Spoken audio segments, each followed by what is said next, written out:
Yo, what is up? It is your boy Stephlyon, and guys, we're finally reacting to the freaking Star Citizen Live Tech Talk with Benoit Bassager. If I butcher it, it's not my fault. I'm not French, okay? I only speak un peu. Hi, everybody. Welcome to Star Citizen Live Tech Talk with Benoit Why am I Beausoleil. looking at a Corsair already? Bro, we just started the video and he's got a freaking Drake ship on his desk. I'm your host, Jared Huckabee. And he's if you've wearing a never Drake seen shirt as Star well. Citizen Live before, lucky you. No, it's where we take usually about an hour out of our week and we chat with developers on these special shows that we do with our good friend, Chief Technology Officer and all-around swell guy, Benoit Beausejour. So let's go ahead and meet Benoit Beausejour. Benoit, Hi. hi. I have to say I'm impressed with your pronunciation. It 11 years. keeps getting better. Every time it's better. Well, I practice privately. There you go. Alone. I know. Thank you, everybody. Hi, everybody. Tell everybody who you are and what you do for Star Citizen. So I'm Benoit Beausejour. You want me to say it again or no? Okay, good. No. Wait, I was closer, right? Nah, wait, hold on. Was I closer?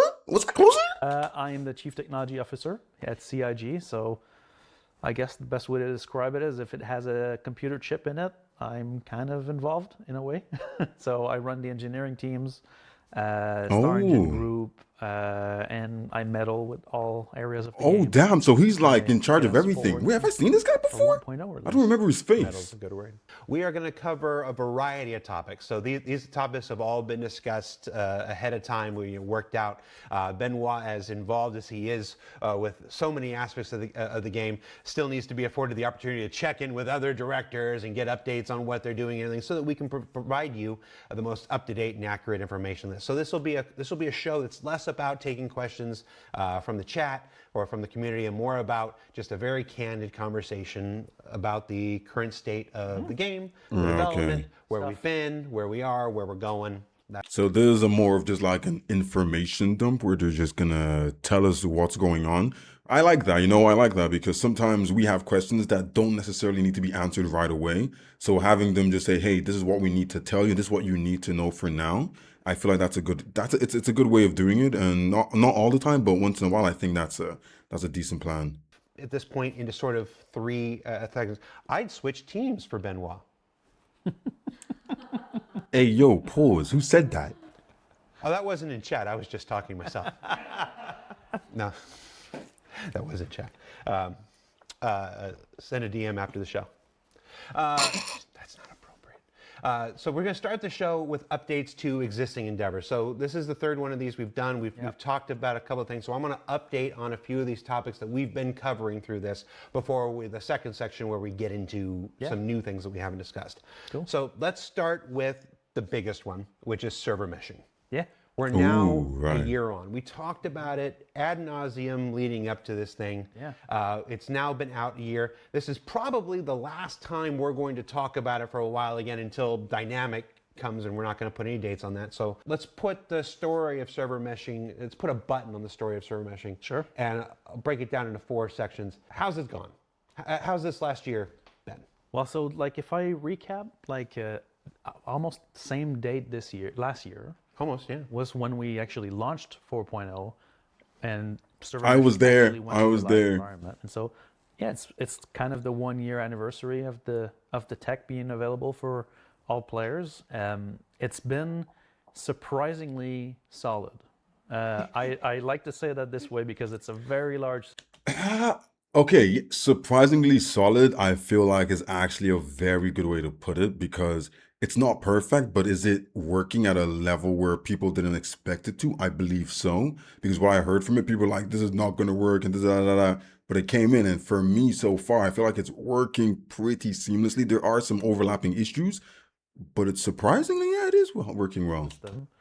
But it has been, it has given us just good foundation for what we had to do last year in terms of the content drive that we've pushed forward, the performance improvements that we wanted to deploy. It was like we were expecting a lot more turbulence with the release of server meshing than we've had in a Yeah, year. that's what I was And a thinking. I very, think they were very expecting a stable lot system, more things to now be stable. overall. And so I would say, like, if I look back at the year, obviously there's always problems, with new technologies, but the server meshing itself has been very, very, very solid for us. Okay. So in the, quite frankly, years leading up to it, talking about it, it began to get this mythology that it was going to be this silver bullet, that it was going to be this one-stop fix that was going to fix so many issues. It didn't fix every issue in the world. It was never going to fix every issue. But I want to talk about what it issues has was it supposed to enabled for us in fix? this last year. Yeah. So what are some of the benefits that we can draw a direct line from server meshing that we've experienced in the last year? Well, like if you walk back to the I know we got like bigger player numbers on like each server. Like that's the biggest thing I've noticed, or I was told, and it's like apart from that, I'm not sure what else we truly benefited from it. the Star Citizen experience before 4.0, so before server meshing got introduced, you know, a server crashing, that was the end of your session, right? You would lose your Oh, ship, you would lose your cargo, yeah, everything would yeah. disappear. You'd have to reconnect, restart the client, start over. I mean, anybody who's lived through the first years of development of the project. Wait, every single time since I started playing Star Citizen, I've never experienced a server crash where the server just crashes. Wait, does that mean I came into Star Citizen after server meshing? Because the first thing I've ever noticed where a server crashed was I got a server error, and then in the global chat, everyone's like, "Don't worry, give it a minute. It's gonna save itself." And then the server comes back. Was that server meshing? So the first thing that server meshing brought us is server recovery, and so So that's what I was because of the fact that the experiencing. replication is separated from the simulation, when a game server crashes, which is where most of the crash risk exists, well, the state of the replication is still good. So we just tell you, hey, we're getting another server. You stay there, and when it comes back, we can recover exactly where you were. You don't lose your ship. You don't lose your cargo. You don't Oh, lose so your material. okay. That kind of puts the method behind it, because I never understand how it's like how it actually works. I'd expect it to work like that, where it's like, okay, you just stay where you are and we pop you in somewhere else. But the thing I never understand is, how do you do that and inject me into another server where there's people already there? How do you inject me in there without causing issues for the people that are already there? I never get that. It's a kind of the unsung hero feature of server meshing.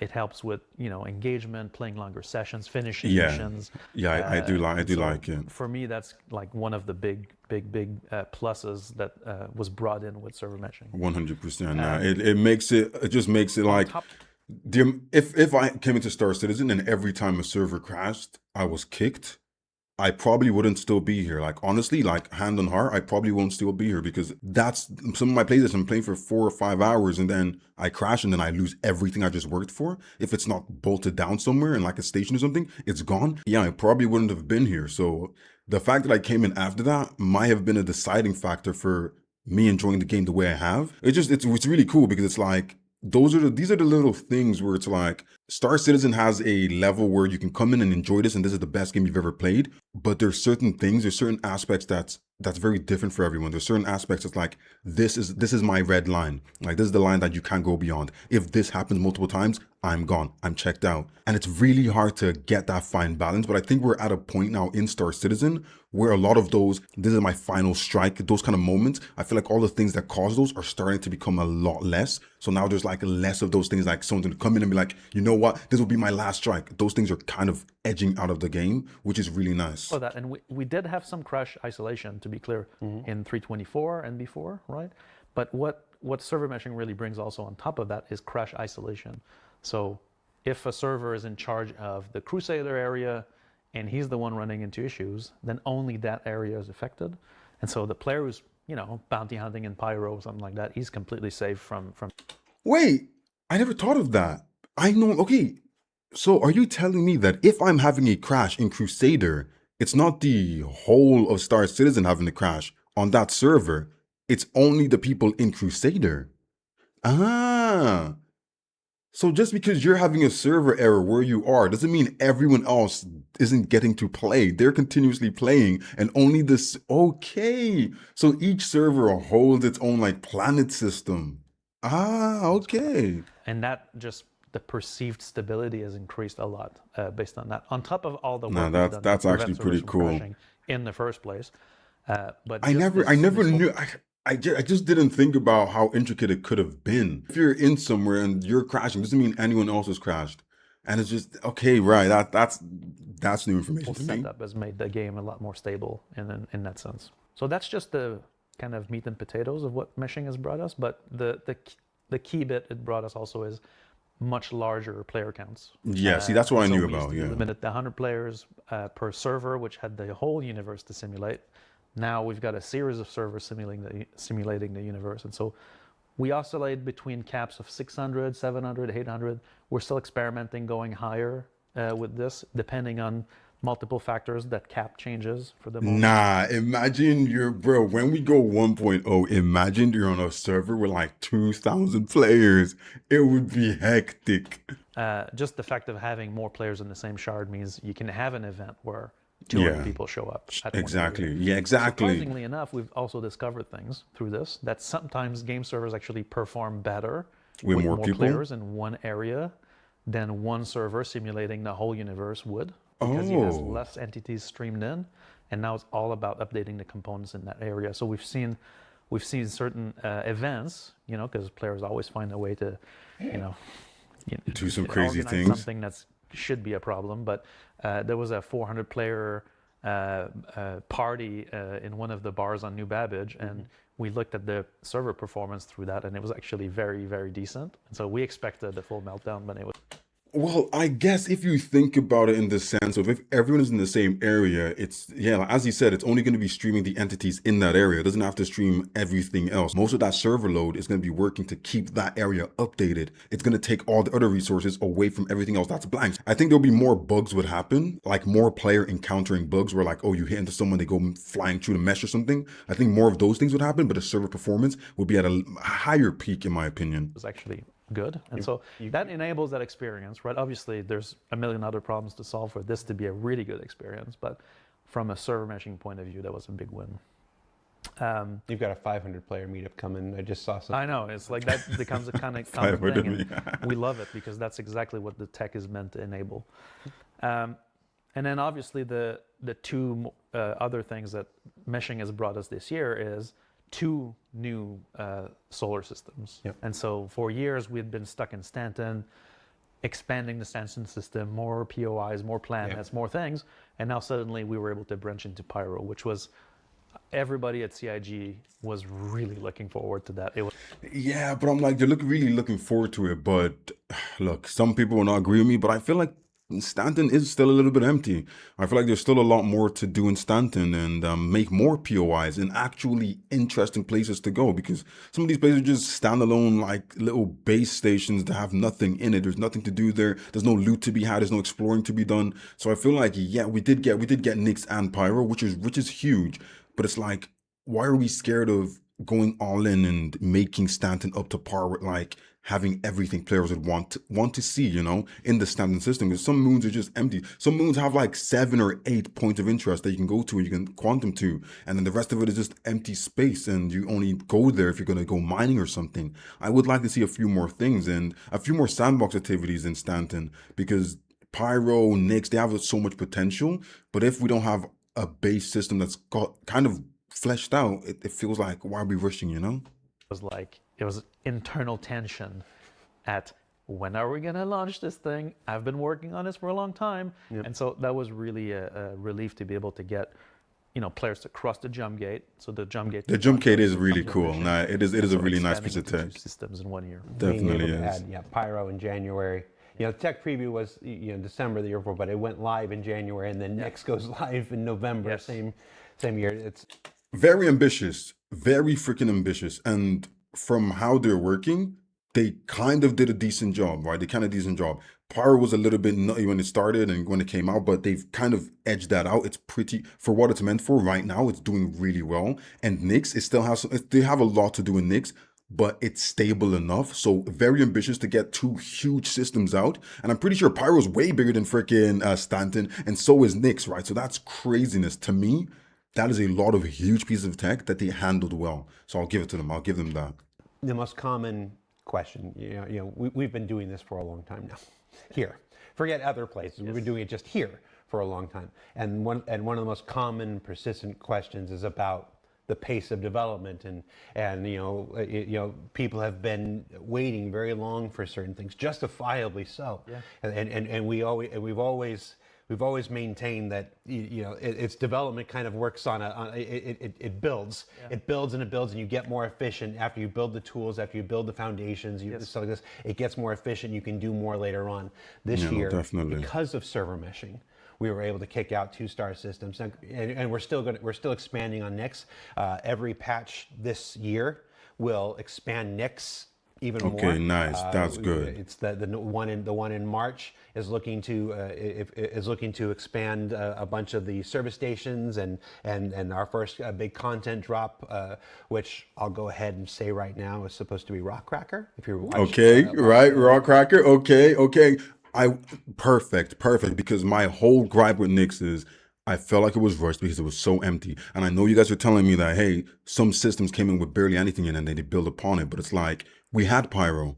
We didn't need to do this whole big thing. We could have built more in Pyro and dropped Knicks when we had a few more things ready. But they didn't. They just dropped basically an empty freaking solar system. And I was like, okay, that's a little bit whatever, whatever. But the fact that it's only been out for I think 4 months, so yeah, getting new content in there and getting something big, especially a sandbox activity like Raw Cracker, is going to be huge. That's going to be huge. But it's coming. Good. We're happy. We're happy with that. What was it called? CitizenCon Direct. Yeah. You can learn more about that. Yep. But we're currently working towards that as our March release, and then Okay. and then on That's and on, good. just continuing to build out Oh, Knicks. And it's so, time. I think in the road I just bought a prospector as well. I hope the prospector can crack the rock. to 1.0 presentation at CitizenCon. No, we're gonna need a big 2 years laser. ago. Now, well, a year and a half ago, Rich Tywer acknowledged that Castra would be our next system whenever that comes online. So it's Oh. just this technology. What is that? is It's just- unlocked. What is Castra? Castra is the one right beside Nyx, right? I'm guessing because Nyx is the, so yeah, it has to be the one right beside Nyx, right? But is that a police system or a non-police system? Because I low key think we should go back to a medium security because these criminals are getting out of hand now. The capabilities to do what we you're can doing. actually start to deliver so many of these things that we've been talking about and working on behind the scenes. Yeah, the more Instancy has tools some you have, the role. more you can do, Absolutely. you know? Yeah, yeah, completely. There's one more thing that server meshing brought us that's not negligible, is a very substantial gain of performance on the game servers in general. So like 324 game servers were running, we had a very low bar for acceptance on FPS for game servers because we just had to deal with. You know what? I was going to say I didn't really notice that, but I can say there's two things. I did update my PC and I put in new parts. I got a new chip. I went from a 5500 to a 5700X. So I did get that and I got more RAM as well. But even when I did put all my new parts in, I could barely stream and get like over 24 FPS. But I have been noticing that lately, especially after server meshing came in on like the 4.0 and onwards, I've been seeing a lot better frames. Like my frames are a lot better. And even when I'm streaming and doing things that are taking high, like sometimes I'm streaming and I'm also recording with my NVIDIA overlay. So it's like I expect to be either crashing or getting no frames at all, but I'm still getting consistent frames. So I will say, if that's because of server meshing, I have actually experienced that. And I have actually seen a very high level of server performance gain. I'm not gonna lie, like that's a thing that I have actually noticed. So much. Nowadays, like server FPS is magnitudes higher, so that it actually allowed some of the content we've already produced actually shine To work 'cause better. it was working Yeah. properly, and so that's because servers. I need have to test less out the anyway. Haptor We can locations. optimize That their was a workload. big We've one. also reduced we've talked about this before, but we've reduced the size of the game servers because they just have to simulate one area, and so overall the meshing has improved server performance by big magnitudes. So that's static server meshing. We know the next big stage of server meshing is dynamic. What can you tell us, if anything, about that? Well, so the dynamism in the mesh, Dynamism? right? Dynamism, I guess. I don't know if that's a word, bro. We're running Is it out a of word? words internally to define what the next step of server meshing is. Currently, we're working on quasi-dynamic server meshing, which is we're trying to iterate on this Quasi, aren't those quasi grazers? Doesn't that mean like they have 4 legs? static mesh, right? To bring it so that if an area is empty, right, and nobody's there, we can spin down a server. And if people go to that area, we can spin up a server. Oh, so they're not doing that already? I thought they would be doing that already. Like that's what I said earlier. I thought that's what they're already doing, that if no one is there, they can just turn it off. Oh, so they're implementing that. That's something that's coming, not already here. To Ah. achieve all this, all of the mechanics required for a full dynamic mesh need to be there. So like mass authority transfer between servers, because when a server goes out and it has X amount of entities that it currently has authority over, To give all those it needs entities to to the give other that server. to another one, and that obviously you don't want that process to lock up the parent Yeah. server. So that whole mechanism is what we're working on at the moment. In fact, we've done over the break, the team has actually reached a milestone. We were able to run with our internal testers a test of quasi-dynamic server meshing Oh, so internally. they're So that's testing it already I mean, internally. it's the first test, so it's a bit rough, but It's internally, so that means it's not going to be as big as even the or what's the I think it's Evo Caddy. It's not going to be as big as Evo Caddy, I'm guessing. basically requested, I think, 200 servers to run the mesh. You did your first test of this quasi dynamic, like, hey server, you try to determine how much you need, and the first thing it did was ask for 200 more Yeah, servers. yeah, exactly. Well, Yeah, So the server wanted bugging inside 200 about more that. servers. But that sounds Hey, how can the computer ask for more servers, buddy? like human nature. correct.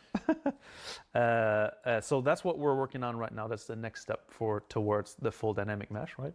Obviously, the goal with the dynamic mesh, just to recap it, is that instead of having a subdivision that we pre-make in advance, like currently, every patch we look at the territory assignment, is what we call it, of like what's coming. Like, oh, we have an event at this place, and most players are going to go to this system, and so we adjust the They mesh, give right? more servers And for those sometimes we get it areas. wrong, and it's a very manually intensive process, and we don't want to keep doing that. So the goal with the dynamic mesh is Ah, it's to to be streamline able to that. just adapt to where the players are, the cost of the location they're in, to be able to provision compute dynamically up and down. Okay, So there's right. also They want to kind of automate it, like kind of like get AI to like be able to say, hey, okay, boom, every player seems to be going in this direction. We're gonna give this place like more servers. Okay, that makes the sense. unfortunate cost equation in this, right? The current static mesh will always provision a server for every territory that's configured. And so there's a little bit of savings we can go and get there. But more importantly, the dynamic aspect of it is to be able to always make sure that the proper compute is available for players when they're in an area doing something, right? So Right. that's the goal. Chat's debating whether the servers have actually achieved AGI and have played the game, and they're just like, we've played the game. Give me 200. We know what we need. So that's server meshing. Yeah.